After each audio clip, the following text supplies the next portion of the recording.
Hi, I'm John Byrne with Poets and Quants. Welcome to an alumni interview we have with a terrific MBA graduate of Rice University's Jones School. She is Joanna Nathan, and she's working at J&J in a really interesting job. She's manager of new ventures at the Center for Device Innovation in Houston for Johnson & Johnson.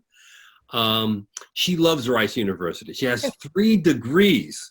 Besides getting your MBA in 2019, she also has a bachelor's and a master's in bioengineering from Rice. Joanna, you had a very scientific and medical background. After getting your degrees from Rice, you went and were, I guess, a research engineer, right, at the Texas Heart Institute at St. Luke's Hospital in Houston. And then for 5 years, you had product and business development roles at a company called Ceranus, there we go, which is a company that actually makes technology that detects internal bleeding during cardiology procedures. So first, tell me why you went for your MBA and why you went at Rice, which you obviously love. Yeah, absolutely. I decided to get my MBA while I was at my startup. So the startup I was at, Ceranus, I went straight from school and getting my engineering degrees into that role. I was kind of working on it at the Texas Art Institute too. And in my time there, I learned about taking a technology and spinning that out and turning that into a real business. And one of the people that really mentored me along the way was our early stage CEO at Ceranus, who himself came from a technical background, but then went back and got his MBA. And I became really fascinated, despite my technical background, with the skill of storytelling that you need to develop, especially if you're an entrepreneur, especially if you're working on startups. And I became really enamored with telling the story of life-saving technologies. And that's really what my career so far has been dedicated to. So I returned to Rice to get my MBA to get both the credibility and the skills I needed to kind of get to that next level in terms of launching a career in business, as well as continue to build on my network. And I specifically went back to Rice. I obviously love Rice, as you mentioned. I have 3 degrees from there. I hope you got a discount on the 3rd one. Well, maybe if I go back for a 4th one. There you go. Yeah, but I love, one of the great things about Rice is its small size, and that really shaped my experience in undergrad and getting my master's degree as well. And knowing that part of what I wanted to do was build really strong ties with my classmates, I ended up going back to Rice. I did look everywhere across the country really, but ended up going back to Rice to build that really strong network. Now, were there surprises for you in going into the business curriculum as opposed to what you had at Rice before? Yes, absolutely. So I was a bioengineer, and I graduated in 3 years with my undergrad and then did a master's during my senior year. And I was like, that's the hardest thing I will ever do. But then I came in to Rice in my first semester of the MBA. I believe that's the hardest I've ever worked. Wow, really? Yes, more so. Hard to believe. I mean, 3 years you did your undergrad, then you got a master's in bioengineering, which is kind of scary in and of itself. Yeah, absolutely. But yeah, I think it's the hardest I've ever worked. It's the most academically challenged I'd ever been. And I think part of that is because, Rice isn't just checking the box with its academics and with its curriculum. They really are pushing you to learn and grow. And, just being in a different stage of my life, like going back to being a student, being a mom, coming out of the work world and going back to like homework and being in class at 8 a.m. and stuff, just a life adjustment as well. Wow. How did you manage it? I think, one of the skills that I really got to hone there was that work-life balance piece. And I think my son was 1 when I started at Rice, so he wasn't walking or talking yet. And it's interesting. Rice is so welcoming, not just of the students, but also of our families. There's, weekly events where there's a bunch of kids running around, everyone brings their spouses, and we all kind of get a meal together. And they can do that because of the small size. Literally have the entire business school, share dinner once a week, and their families. And I really learned through my Rice business experience to just bring my kid along and not apologize for it, and that as long as your team and the people around you are welcoming and accepting, then everything will be fine. So Rice Business taught me to do that. My God, your son has an MBA too. What parts of the program did you find really helpful and transformative in one way or another for you? So I would say there were 3 things. I concentrated in finance because I knew I kind of wanted to build that skill set. It was a new skill set for me. That's not really what my background was in. And that was definitely academically challenging and pushed me, especially when it came to things like futures and options and more complex, financial concepts. I feel like I really academically grew there. The Rice has a particularly strong program in entrepreneurship. And I got to, through some of the classes there, actually launch a new business and then represent Rice at the Rice Business Plan Competition, which is the world's richest business plan competition. You get a lot of money out. Yes, yeah. Get some of that? A little bit, yeah. Okay. And that really pushed me to be, at Serranos, I was kind of the product development person, would speak up at pitches as needed. With this company, I was the spokesperson. I was the CEO. So it really pushed me to get that storytelling skill that I came to Rice to obtain. And then lastly, I think another thing that I loved about my experience was I got involved with student government and ultimately was president of the Jones Student Association my second year. And I loved, one, representing, the whole student body and that whole experience. And 2, really getting to work alongside the deans, the faculty, the staff that were all driven to this mission of helping us kind of accomplish our dreams. And so that was a really cool kind of service opportunity that I got to participate in. It sounds in a way that you learned as much from the co-curricular stuff as you did from the basic academics, because just competing in the entrepreneurship contest, I'm sure you got a lot of help probably from people at Rice on your startup, right? And nurturing the idea and thinking it through. And right. I don't know if you had to do any pivots or anything, but all that, on some level was sort of outside the classroom too. So there's a lot of learning there. Yeah, absolutely. I think, I came to Rice honestly looking to check a box because a bunch of my investors in my last startup were like, go get your MBA. That's the next thing to do on your career path. And I'd already been in Houston and knew Rice. And so, I was like, I'm already in the field that I want to be in, so I don't really need any new friends. I don't really need to build a network. I'm just coming to check the box, go to class, and that's it. And then, Rice pulled me in, as it does. I ended up, being president of my student association when I'd come in saying I wasn't really going to do any of that stuff. Rice, I think, has a way of pulling you into student life and the co-curricular piece. And that ends up being, just as important, if not a more important part of your experience than the actual curriculum. Yeah. And the annual intake for the full-time MBA program is what? I believe it's something like 120. So people get to know each other really well then. Absolutely, yeah. I would say I definitely knew everybody's name, which you can't say at every program. For sure. But I would say I got to know and at least work with, on a class project or something with over half, maybe 60% of my class. So. Oh. Yeah. So if you had to think of 3 words that describe the culture of the program, what would the 3 words be? 3 words, okay. Intimate. Yep. Tight-knit. and nerdy. Nerdy. Wow, that's interesting. Meaning that people are really serious. The academics are rigorous.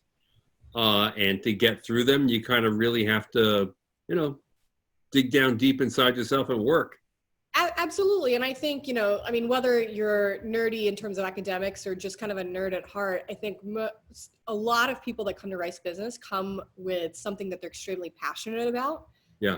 And that to me is a nerd, right? Like if you can't stop talking about whatever it is that you're passionate about, that's indicative of that quality to me. Right. Did you have a favorite course? I did actually. I had a couple. I mean, Intro to Finance really sparked my interest in finance, and Alan Crane was a wonderful professor that kind of sparked that initial interest. And then there was a class called Healthcare Innovation and Entrepreneurship where I got to identify a healthcare need. And that was a class that kind of the startup that I formed at Rice came wow. Okay, so your idea for your company came right out of a class. Yep, directly out of a class, yeah. Yeah. Now, how helpful were they in helping you kind of think through the idea, develop the elevator pitch, and get it out there? They walked alongside me the whole way, I would say. I mean, not just, the professors of that class, but Rice has a group called the Rice Alliance that tries to foster and promote innovation entrepreneurship, at Rice around Houston. They were incredibly supportive. So yeah, I think I felt extremely supported, not just by like a handful of professors, but really by a wide variety of resources at Rice. Now, when you entered, you knew you were going to stay roughly in your same field. Right. But did you have Johnson & Johnson as a potentially target employer, or you had a more open mind about the field? So I came in as an entrepreneur, and I really wanted to learn about the other side of the table. So, when I was pitching Serranis, I never saw anybody that looked like me sitting across from me at the investor on the investor side of the table. And I wanted to, fix that. So part of my plan and vision in going to get the MBA was learning about kind of the VC world, the investor mindset. And so one of the things that I did in my summer internship that stretched out actually to be close to a year was be a venture fellow at the Mercury Fund, which was an early stage, venture fund, traditional venture fund here in Houston. And I loved that experience. But one of the things that I learned through that experience was they didn't really have too much of a healthcare focus. Mm-hmm. The team loved working with, loved the actual work of doing due diligence and different aspects of venture like that. But missed kind of my first love of healthcare, which is why I then pivoted to the role with Johnson & Johnson, where I sit kind of somewhere between that investor mindset and actual venture creation. So I get to be a little bit of an investor, a little bit of an entrepreneur every day, which is cool. Now, do you find yourself relying on things that you learned in the program already? Yeah. Absolutely. I mean, definitely the finance piece. I think I am a lot more proficient and snooty about Excel than I would have been 3 years ago. But I actually think the one of the most valuable pieces for me was the close friends and the kind of lifelong friends that I made through the program. Because even before Rice Business, I had friends that were driven and smart. When you enter an MBA program, particularly one like Rice, you're surrounding yourself with people that have kind of raised their hand and self-identified as leaders and people that are interested in management and dealing with all of the challenges that come with that.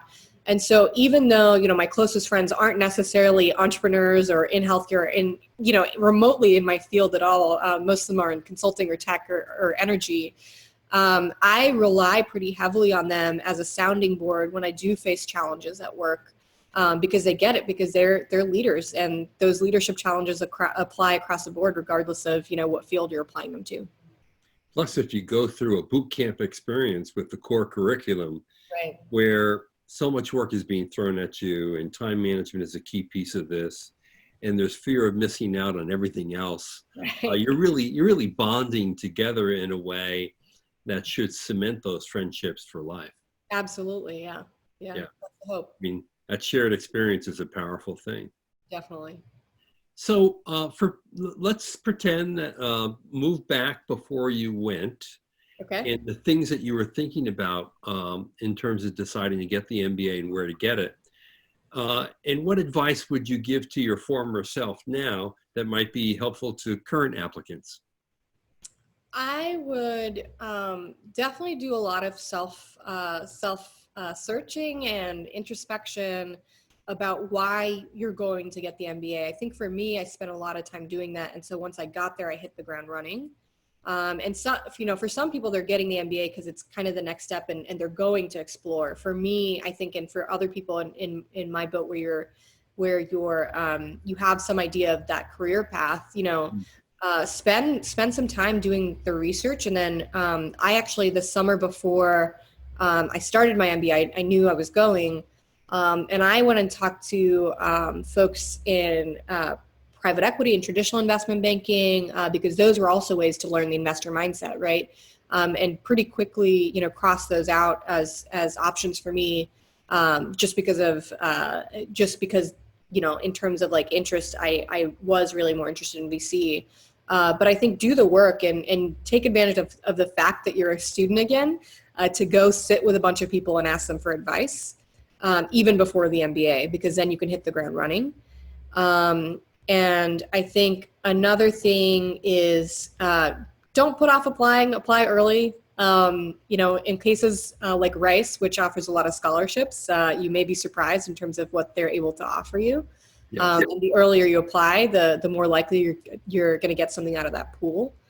And then, the third piece I would say, I get a lot of people asking me about full-time versus part-time. And I think if your life, if your life is set up such that you can handle the full-time experience, it's definitely worth, the investment, both of time and the financial investment that it takes. It's just completely immersive and life-changing experience. And not that the part-time experience can't be that way, but it's a different level of connection that you make with your classmates. Totally. When I think back and I'm trying to put my feet into your shoes, I'm thinking, okay, look, she already has a master's. You already have a really neat career with a kind of, cool startup company. You already have a child and a family responsibilities they have to balance. Yet you overcame each of those. And I mean overcame because any one of those could have been the reason not to go and get an MBA.